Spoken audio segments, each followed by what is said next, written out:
Magandang araw po mga kaibigan. Sobrang init ng panahon ngayon. Grabe talaga. Kumusta po kayo dyan? Kumusta mga ka-friendship kong tunay? Kumusta po kayo? Sana po kahit sa amang panig ng mundo kayo naroon ay mas maganda ang inyong araw. Okay po kayo ligtas sa anumang mga panganib sa buhay. Sobrang init mga kaibigan. Talagang ang init.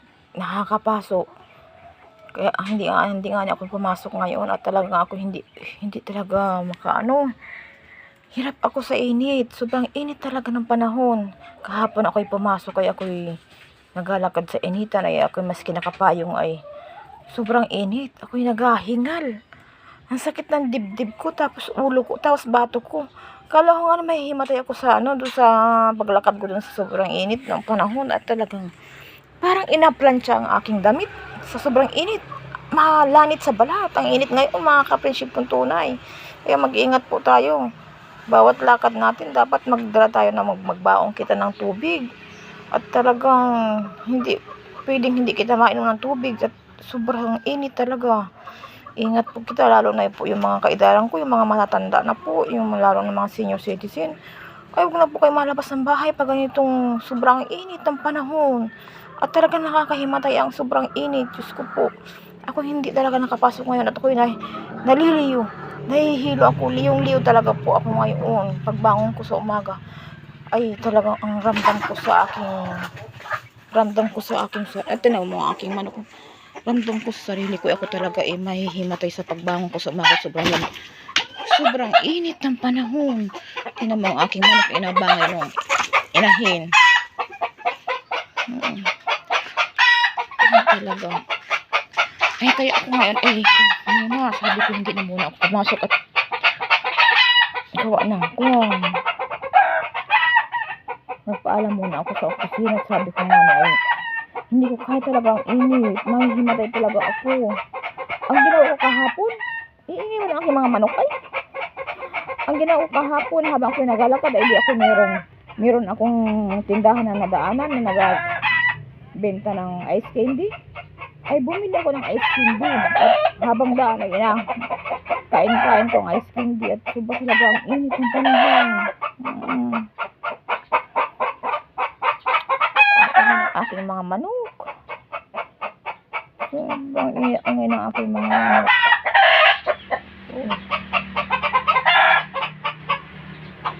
Ganito pa. Ay di galing ako sa labas napasok ako ng opisina ay aming opisina aircon sobrang lamig. Ay pagkapanggaling ko siyempre sa labas mainit sobrang init. Ay hindi muna ako napasok ng loob ng aming opisina sa room at gawa ng sobrang lamig naman pag mapasok ka sa loob at galing sa initan tapos malalamigan. Ay ako muna nagpapahinga muna dun sa labas at para baga yung ay galing ka sa init tapos mabiglang lamig pakiramdam mo lamig parang magkakasakit ka kaya ako nagpapahinga muna sa labas daw ko napasok ng room namin at sobrang lamig. Gayon din pag yung labas ng aming opisina tapos sa tanghali malabas mauwi galing sa opisina ay sobrang lamig parang nasa pariso ka kaligtig ka ay paglabas sobrang namang init ay Diyos ko para ako inasubo yung bagang parang yung sundang baga na inasubuhan na subong kasi mapunta sa init tapos galing sa init papunta sa lamig para kang sundang na inasubuhan. Oo, talaga ang init talaga ng panahon ngayon. Kuping sakit ng ulo ko kahapon, akala ko talaga may himatid ako naghahinga-hinga nag-isa-isa ng hinga pagpasok kahapon sa trabaho. At nasakit talaga ang aking pati bato, ulo, nasakit. Kaya ipinliyo ko kanina pagbangon ko sa ng umaga ako'y nagsinuka ako at sobrang sama ang pakiramdam ko ng aking sikmura parang inahalukay na kung paano para ba yung pakiramdam ng may hangover ganoon ang aking pakiramdam kanina umaga kaya hindi ako makapasok at sabi ko ipapagpahinga ko muna ito talagang hirap hindi ako naghiga-higaan tapos yun ay di sobrang namang init naman ngayon sa kwarto kaya ako bumangon dito na muna ako lumabas ako dito sa balkon at sobrang init sa kwarto parang inasilaban parang tapahan na hindi mo maintindihan ang sobrang init ng panahon. Oo. Buti, hirap talaga. Hirap ng sobrang init. Ang tubig sa ngayon ay, alam mo, ang tubig ngayon, Diyos ko, kanina umaga nakakuha lang ako ng kalahating balding tubig. Ang inaisip ko ba yung mga kapensyon ko, doon ay ang paglaba. Kung saan na kayo makuha ng pangbandaw sa mga nilabhan at talagang ang tubig ngayon ay hindi ka pwedeng maglaba ng bultuhan ngayon. Kailangan ay maglaba kay araw-araw at pag maglaba ka ng bultuhan, ay naku, mabubulok ang damit sa kwan. Mag-aantay sa pagbanlaw at ang tubig ay kalahating balde, isang balde. Wala nang kasunod. Matabo ka ulit nila, hapon na naman at sa umaga, hapon. Tig-isang balde ang tubig ang nakukuha. Oo. Kaya sabi ko nga, palimasan namin yung balon namin, ay wala naman ako ditong kuwan at nasa Lucena nga ang aking kuwan, ang partner ko. Tapos ay, pag kami nagaligo, ako nag-aipon na ng tubig sa kuwan. Halimbawa itong isang balde, ngayon ay isang balde sa umaga, nilalagyan ko na ng tubig yung aming gram, isang balde. Tapos tanghali, meron na naman, isang balde na naman. Tapos ay inaipon ko yun. Tapos pag kinahaponan, may isang balde na naman akong tubig na makukuha. Ngayon, inaipon ko hanggang sa kuwan ay di, kinabukas na may panligo na kami. Oo, nakakatatlong balde ako. Tapos, kumisa nga nagising ako sa gabi. At ako ay kuwan ay, nag-aalimuhan na makakakuha pa rin ng tubig. At yung balong baga ng aming balon ay kuwan ay, mahina na at sobrang init. Tapos ay, nag-ulan-ulan ng kaunti. Ay, sabi ng mga sinaunang mga tanda, ay pampakati lalo yan ang sapa ng tubig. Kaya totoo nga ni, nakakati talaga, kakaunti na talaga ang tubig ngayon. Sabi ko, ako naman naglingat, ako nag-aisip kung paano ito. Sabi ko, pag hindi pa talaga umulan, pag hindi na nagtag-ulan, ay sana kayo mako ng tubig. Kita ninyo na ang pati ilog. Ay kati na ang tubig dito sa amin. Talaga nang parang nagiging sapa. Diba, iba sapa sa ilog, ang sapa ay maliit lamang at ang ilog ay malaki. Ay parang sapa na at kaunti na lang din ang tubig. At ang tubig pati ngayon, pati init dito.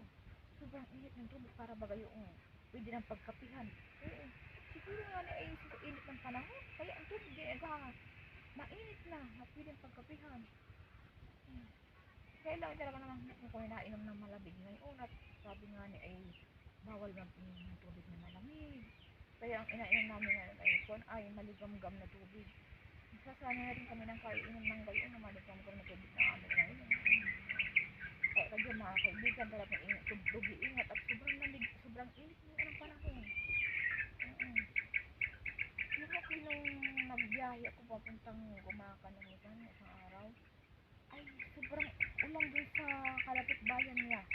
Baha na ta, sobrang putik na. Sabi ko, maigi pa dito, maulan na. Siguro sa mga ibang bayan na ulan din, tapos baha-bahagi din ang iba yung tag-init pa rin, sobrang init. Kaya hindi ko talaga kayang pumasok pa kami kung ako masama ang pakiramdam. Mamamatay ako sa init. Kaya isa ako ng hinga, kung ano ina-nervyos, natubuan pa ako ng nervyos.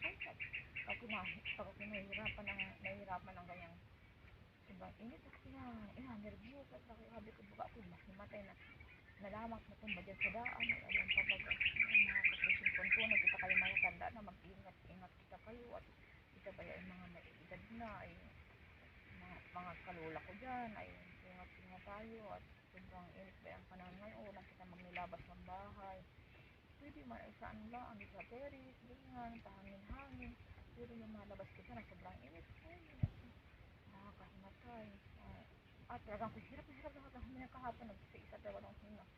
Kaya mga ka-friendship kong tunay, mga kaidarang ko dyan, mga lula, mga senior citizen, ingat po tayo, saan man tayong panik ng mundo naroon ngayon. Ay, ingat po tayo, doble ingat po tayo. Maraming po salamat sa inyong mga panonood, sa mga subscribers ko, sa mga viewers ko. Maraming po salamat sa inyong lahat. I love you. Bye-bye po. Thank you so much.